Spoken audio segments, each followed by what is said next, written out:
여러분께서는 지금 경제학자 곽수중이 보는 새로운 시사 곽수중의 뉴스 정면 승부와 함께하고 계십니다. 네, 19대 대선 미리 보기 아젠다 센터 이상일 대표, 리서치앤리서치의 배종찬 본부장 두 분과 함께하고 있습니다. 자, 앞에서도 말씀을 드렸는데 일단은 외국인이 아니죠. 우리나라 해외 투표율 이것도 상당히 지금 높게 나온 것 같습니다. 재국민 투표.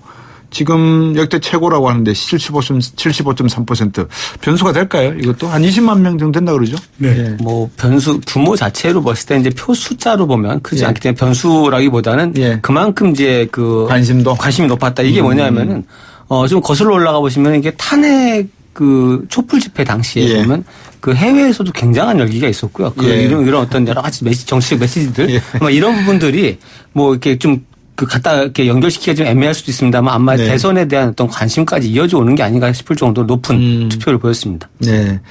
자, 이제 두 번째 한번 주제로 가볼까 싶은데요. 마지막 여론조사를 보니까 1강 2중이 뚜렷한 것 같아요. 그죠? 그래서 이제 이 부분에 대해서 좀 질문을 드리고 싶은데 3일 이후 이제 여론조사 추이는 알 수 없지 않습니까? 이제 깜깜이다 뭐 이렇게 말씀들 하시던데 그래도 각 당들은 스스로 자체 여론조사는 해보겠죠. 그죠? 그죠? 각 당별로는 판세의 흐름을 알아야 되기 때문에 분명히 후보 캠프 또 정당 내에서는 전략적 이유에서든 이 여론조사를 실시하고 내부적으로는 이 표 점검을 할 것으로 보여집니다. 네. 지금 그 사전 투표가 이제 하고 계시는 내일까지라고 말씀을 드렸는데 샤이 보수, 샤이 안철수, 샤이 뭐 홍준표 이 표심에 대한 내용이 어떻게 될까요? 누구를 향할까요? 이 표심은. 이게 이제 가장 궁금해 하시는 부분들 중에 하나인데 저는 이 샤이라는 표현은 이제 좀 맞지 않는 게 아닌가 오히려 부동표라고 하는 게 더 맞겠다라는 생각이 드는데 샤이 보수, 샤이 안철수가 되려면 이 후보, 이 정당을 지지한다라고 말하기가 좀 부끄러워야 되는데요. 그럴 만한 이유는 지금 그러니까 보수를 지지하는 분들조차도 이제 어쨌든 그 뭐 승패와 상관없이도 뭐 보수는 보수대로 어떤 그 부활을 해야 된다 이런 어떤 가치를 가지고 지지하는 분들이 이제 생겨나고 있기 때문에 저는 이제 아직까지 그 명확하게 표심을 정하지 못한 오히려 이제 진보 진영 유권자들은 좀 더 그 분명하게 태도를 빨리 결정하기 좀 쉬웠을 수 있는데 이런 부분들에서 이제 안철수와 뭐 보수 중도를 이렇게 계속 평가해왔던 중도 보수 표심이 흔들리는 표심. 샤이보다는 부동표죠. 부동표 표심이 어떻게 가느냐가 가장 관심이 되는 부분인데 이제 여론조사상으로는 이제 아실 수가 없는 상태고요. 그리고 아까 근데 이런 분들이 이제 어떻게 보면은 과거와 좀 다른 게 뭐냐면은 오히려 이제 그동안 이번에 특히 대선에서 좀 관심을 모았던 TV 토론 이런 걸 보면서 후보가 다자구도인데 한두 명만 부각되는 게 아니라 5명이 다 주요 후보 5명이 다 관심을 많이 받았거든요. 그러면서 이 지지도가 높지 않았던 심상정, 유승민 후보도 상당히 이제 각광받고 토론의 어떤 성적표 좋았는데요. 오히려 이제 그러다 보면은 이런 어떤 부동표 표심들이 그 가장 좋은 후보, 가장 옳다고 생각하는 후보한테 이렇게 쏠려가는 소신 투표도 많이 가능한 게 아닌가. 그래서 특정 후보한테 쏠리기보다는 본인들의 성향에 가장 맞는 후보를 지지하는 표심으로 표출될 수도 있다. 이런 생각이 듭니다. 왜냐하면 이게 1위 후보와 2위, 3위 후보의 격차가 많이 나기 때문에 오히려 이게 승패의 어떤 민감성 때문에 막 진영 대결 논리로 가지 않는단 말이죠. 이런 것들이 오히려 표심에도 또 영향을 줄 수 있는 게 아닌가 생각이 좀 됩니다. 샤이 보수가 얼마 정도 되는지 잘 가늠하기 힘들다는 것이 예측에 어려움을 더하고 있는데요. 이 샤이 보수 그러니까 이제 아직 지지할 후보를 결정하지 못한 부동층 스윙 보터 중에서 이 탄핵의 여파 때문에 보수 성향의 유권자가 많다 이런 진단일 수가 있는데요. 하지만 그 숫자가 절대적으로 전체 판세를 뒤엎을 만큼 많으냐 이것은 사실은 의문스러운 부분이거든요. 그렇기 때문에 또 이 보수 성향이 강한 유권자라고 할지라도 지지하는 후보들은 제각각 또 다르게 나타날 수도 있고 또 끝까지 후보를 선택하지 못하는 경우에는 투표장에 가지 않을 가능성도 배제할 수는 없는 것이거든요. 그래서 우리가 자꾸 용어를 만들다 보니까 샤이 보수 이러는데 이제는 정말 우리가 샤이 보수 이런 유권자를 이야기할 때가 아니라 샤방샤방 정말 빛나는 그런 유권자 아니면 정면성부 유권자를 이야기해야 되지 않을까 싶습니다. 샤방샤방에서 점수를 잃으셨는데 정면승부에서 조금 만회를 하셨습니다. 감사합니다. 안 후보가 지금 4박 5일간 유세차 버리고 걸어갖고 뭐 국민과 직접 만나는 뚜벅이 캠페인 시작했다고 하는데 대역전극 가능할까요? 어떻게 보세요? 이게 지금 이제 안철수 후보의 마지막 캠페인 전략은 다른 모든 소음, 잡음을 다 소거시키고 후보에게 시선을 집중시키는 후보 부각 전략입니다. 그래서 그동안에 아마 여러 가지 메시지나 이런 것들이 제대로 전달되지 않았다라는 판단 속에서 국민들한테 안철수를 가장 잘 보여주는 방식을 택한 것 같은데요. 아마도 이게 안철수라는 브랜드는 후보가 부각될 때 가장 각광받았던 게 맞거든요. 그래서 그 부분이 맞는 전략인 것 같긴 한데 마지막에 이제 5일 남았습니다. 5일 동안에 얼마나 많은 국민들 속으로 파고들 수 있을지 시간이 좀 짧아 보이긴 하는데 이 부분이 얼마나 효과를 낼지는 좀 예단하기 어려운 것 같습니다. 근데 이제 문재인 후보 입장에서는 어차피 대통령은 문재인, 어대문이라는 인식이 퍼지면서 투표율이 낮아지지 않을까 걱정도 하고 있고 정의당의 심상정 후보가 문 후보를 지지하는 이 진보 성향의 표심을 일부 가져가 버리면 10%대 육박하는 것도 고민스러운 10%대가 아니라 한 30%에서 40%. 그러니까 저 심상정 후보가 10%대 육박하는 것 이것도 고민 아니겠느냐 이렇게 생각이 되거든요. 어떻게 보십니까?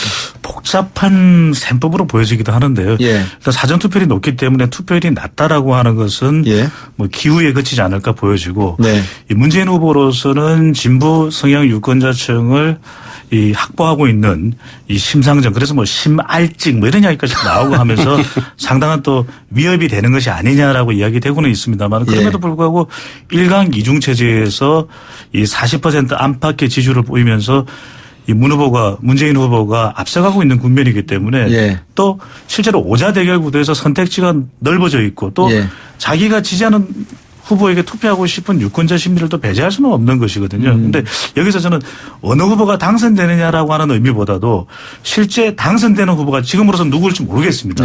예상만 할 뿐이죠. 그렇다면 그 후보가 몇 %의 득표를 하느냐가 상당히 또 중요할 수가 있는 부분이거든요. 그렇죠. 지난 대통령 선거에서 51.6%를 득표했던 이 박근혜 전 대통령도 사실 국민들로부터 막판 사실 실망스러운 모습을 안겨주지 않았습니까? 그렇다면 여소야대의 전국에서 이 당선자가 인수위도 없이 바로 국정 운영에 들어가야 되는데 얼마의 득표를 하느냐가 상당히 국정 운영에 에너지가 되느냐 아니면 걸림돌이 되느냐 이것도 며칠 내에 또 판가름이 날 수밖에 없는 것이거든요. 그런 면에서 여러 가지 법안 통과 특히 재원 확보를 위해서 증세에 대해서도 다른 정당의 동의를 구해야 되고 한미 동맹 대북 안보 등등의 이슈에 대해서 이 사정기관의 검찰개혁 이야기도 나오고 있거든요. 그렇다면 이런 것들을 제대로 해 나가기 위해서는 그렇게 결국은 국회의 힘을 얻어야 된다는 점에서 몇 %의 득표를 받느냐도 매우 중요한 이 포인트로 보여집니다. 저는 근데 그 부분에서 사실은 이게 정치가 지금 많은 정당들이 쓰고 있는 이 득표 전략이 정정당당하지는 않다고 보는 편인데요.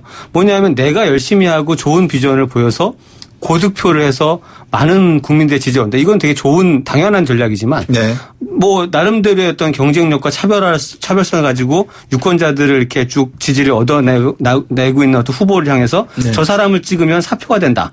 그러니까 오히려 날 찍어다. 이런 식의 득표 전략은 내 비전이 아니라 상대한테 가는 표를 막는 전략이잖아요. 이게 그런 식의 물론 이제 이게 과거부터 뭐 정권 교체 뭐 대의 이런 어떤 명분을 가지고 그런 식의 선거 전략이 많이 활용돼 왔고 지금도 되고 있는데 저는 이런 부분들에서 오히려 지금 이제 정치권이 다당제, 다자구도라는 또 현실을 인정한다면 자기 비전으로 자기 득표에 올인해야 된다. 그래서 그 결과가 만약에 뭐 다수 득표로 압도적인 정권이 탄생하면 그만큼의 힘이 생기는 거고 그렇지 못하면 그것 때문에 다른 유사한 어떤 정책과 정견을 갖춘 정당 후보하고 연정을 해야 되는 거고 협치를 해야 되고 그게 현실인 거죠. 이제 그런 현실들을 인정하고 오히려 이렇게 좀 정정당당한 승부를 펼쳐야 되는 게 아니라 사표라는 말은 사실은 이게 정확히 말하면은 성립되지 않는 말이라고 봅니다. 어느 유권자가 몇 %가 됐든 내가 좋아하는 후보를 찍은 표가 왜 사표냐라는 문제에 대해서 사실 답할 수 없는 문제거든요.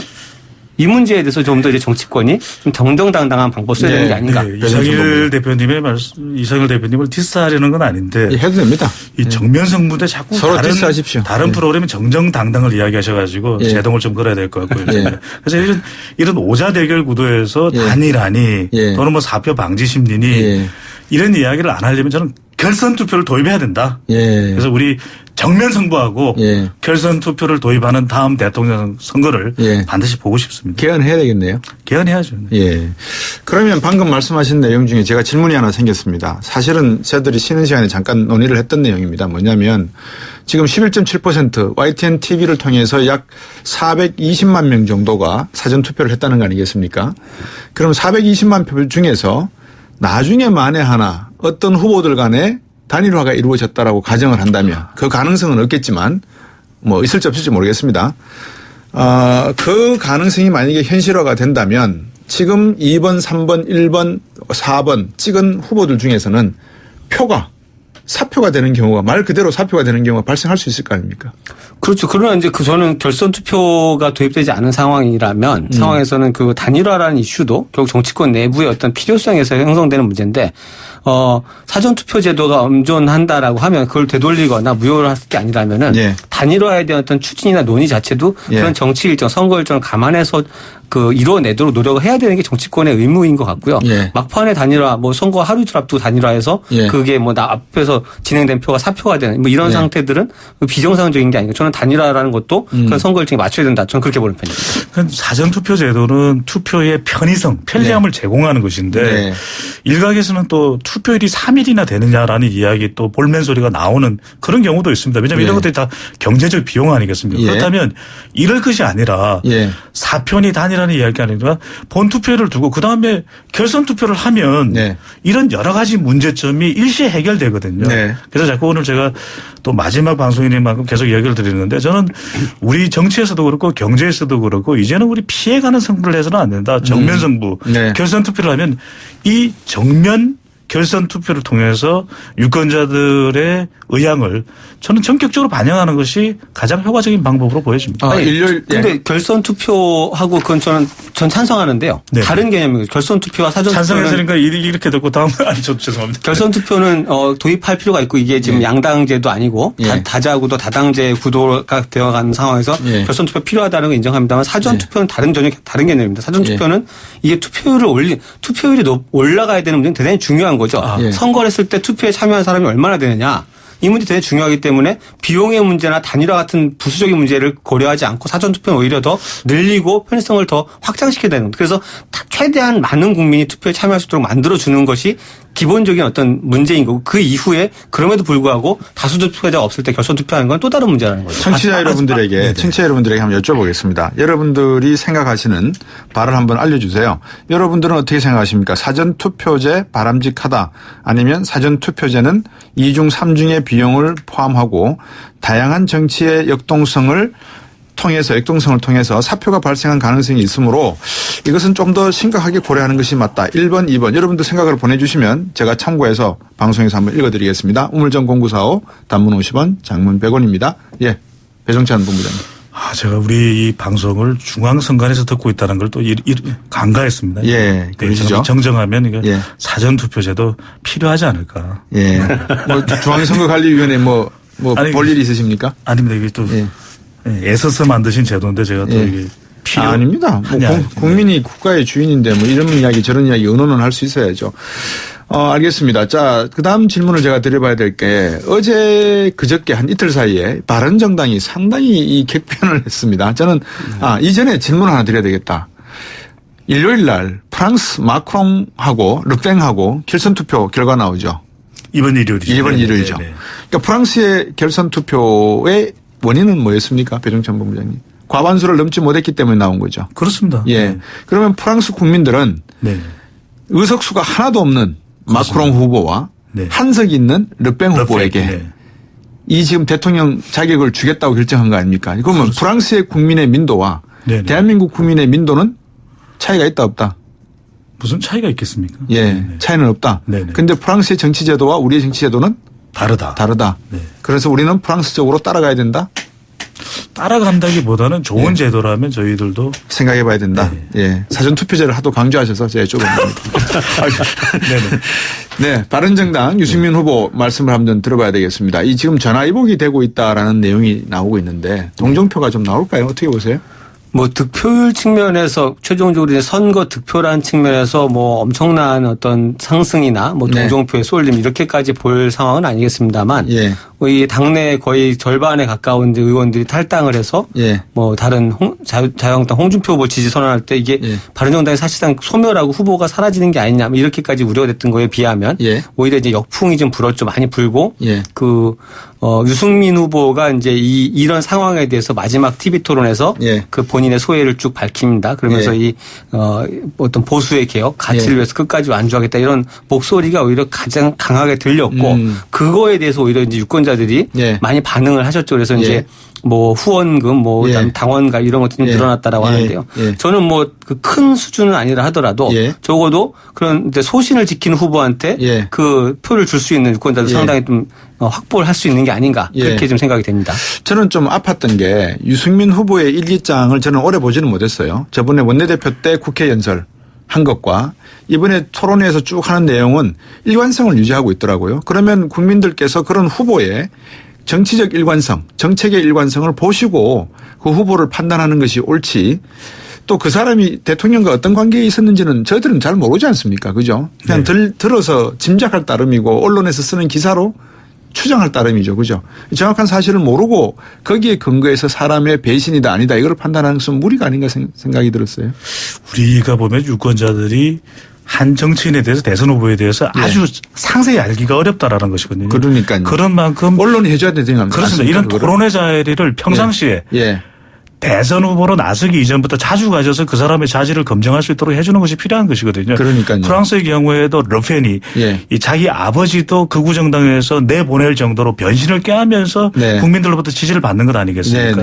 그런 이 정치인들의 모습을 TV, 미디어를 통해서 국민들에게 자주 검증함으로써 더 나은 정치인을 선택할 수 있는 그런 이 방안도 우리가 모색해야 될 걸로 보여집니다. 근데 이제 유승민 후보한테 저는 개인적으로 좀 안타까운 거는 그런 어떤 본인이 주장해온 어떤 헌법적 가치, 그다음에 뭐 경제 정책에 대한 어떤 방향들에 어떤 좋은 장점이 있는데 이게 왜 그렇게 득표로 지지율로 반영이 잘 안 됐냐라고 하면은 꼭 그 잘 알려지지 않아서다 이렇게만 볼 수는 없는 게요. 그 좀 돌아가서 보면은 경선을 했지 않습니까? 바른정당 경선할 때 남경필 지사하고 유승민 의원이 당시 두 후보로 붙었는데 그 당시에 노선이 달랐어요. 남경필 지사는 중도 통합을 얘기하면서 중도 노선을 얘기했었고 오히려 유승민 후보는 당시에 자유한국당과의 재통합, 보수 통합을 얘기했다. 그러니까 중간에 이런 어떤 그 가치가 흔들린 부분들이 있습니다. 본인의 그 길과 말과 행동이 다른 부분들 이런 것들이 그래도 유권자들한테 뭔가 이렇게 강한 느낌을 주는 걸 막은 부분도 있다. 이런 것들이 제대로 잘 왔다라고 하면은 지금보다 훨씬 더 나은 지지율을 얻을 수 있지 않았을까라는 생각도 저는 합니다. 그 청취자분들께 여쭤봤는데 문자를 보내주신 분들이 계십니다. 7886번님 당연히 1번이죠. 사전투표제 해야 된다는 말씀이고요. 3006번님 역시 1번이고요. 6976번님 필요합니다. 다만 이왕 하는 거 24시간 했으면 좋겠습니다. 일하는 사람도 투표할 수 있도록 시간 확대해야 됩니다 하셨고요. 이분이 저는 마음에 듭니다. 0080번님 비용이라 그럼 대선 없애버리죠. 자, 3번이시네요. 예, 3번이신 것 같습니다. 자, 이제 깜깜이 선거 이것도 참 언론에서 만들어낸 말이라서 제가 이 말을 하기가 좀 그런데 정말 이제 아무것도 여론조사나 지지율을 알 수가 없는 그야말로 이제 후보를 보고 판단해야 되는 그런 건데 무엇이 가장 중요한 남은 기간 동안의 변수라고 봐야 될까요? 변수가 없는 게 변수가 아닌가 이런 생각도 드는데요. 여론조사 공표 금지 기간 그래서 이제 깜깜이 기간이라고 하는데요.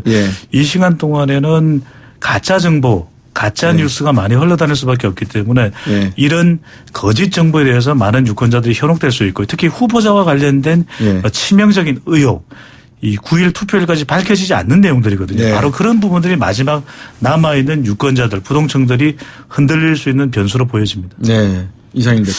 저도 오히려 이제 그 정확하게 확인되지 않는 정보들이 많이 유통되고 또 각 당이 자신들한테 유리한 선거 구도를 만들어내기 위해서 유권자 최대한 유리한 어떤 구도의 설명, 홍보전을 하게 됩니다. 뭐 예를 들면 1위를 달리고 있는 후보 쪽에서는 지금 2등이 치고 올라오고 있으니까 위험하다 이러면서 뭐 표를 모아달라. 뭐 당연히 2등은 우리가 역전할 수 있다. 뭐 이런 어떤 다양한 어떤 그 이 선거 전략상의 어떤 이제 메시지들이 많이 난무할 텐데요. 이 속에서 이제 유권자들이 정확하게 상황을 판단하고 표심을 결정하는데 이제 어려움이 많이 있죠. 그래서 이 확인되지 않은 정보들을 얼마나 잘 걸러낼 수 있을까 하는 걱정은 됩니다만 그러나 네. 이게 또 너무 많은 이 정보의 또 홍수 이런 것들이 경험하다 보니까 이게 유권자들의 어떤 그 판단도 그만큼 같이 좋아지는 것 같아요. 네. 어떤 것들이 좀 믿을만한지 이런 것들을 좀 쉽게 가려내는 게 아닌가 싶을 정도로 좀 정교한데 그게 최근에 이제 그 세월호 인양 관련 뉴스 보도 파문에서도 예. 사실 이게 엄청난 일로 벌어진 것처럼 보입니다만 예. 저게 정말로 그 뉴스로 나왔다고 해서 정말 믿을 만한 일일까라는 예. 반응이 더 많거든요. 예. 이런 거 보면은 큰 변수가 오히려 없는 상태에서 유권자들의 자율적 판단들이 좀 각자 전개되지 않을까 생각이 듭니다. 자, 이제 오늘 마지막 시간이라고 말씀드렸습니다. 이제 한 40초 남았습니다. 우리 배종찬 본부장님 그리고 이상일 대표 간단하게 우리 국민들 시청자분들에게 말씀 한번 주시죠. 어떻게 판단하시라? 네, 저는 이번 대통령 선거에서 1위 후보가 누구인지 알고 있습니다. 네. 국민입니다. 예. 득표율은 100%입니다. 예. 우리가 참여하는 이번 선거에서 정말 제대로 된 대통령이 제대로 된 국정 운영 해 나가길 기도합니다. 네. 이상일 대표. 이번 대선은 국민이 유권자가 정치를 움직여가는 아마 최초의 선거로 기록될 가능성이 많습니다. 그래서 누가 될까 뭐 어떻게 되나 이런 것이 아니라 내가 옳다고 생각하는 후보 내가 밀고 싶은 후보를 향해서 찍는 그 표가 정당한 표가 되고 힘이 될 겁니다. 아마 소신투표가 가장 중요한 게 아닌가 생각이 됩니다. 네, 늘 좋은 말씀 해 주셨고 그동안 수고하셨습니다. 감사합니다. 감사합니다. 네, 19대 대선 미리 보기 아젠다 센터 이상일 대표 리서치의 배종찬 본부장이었습니다.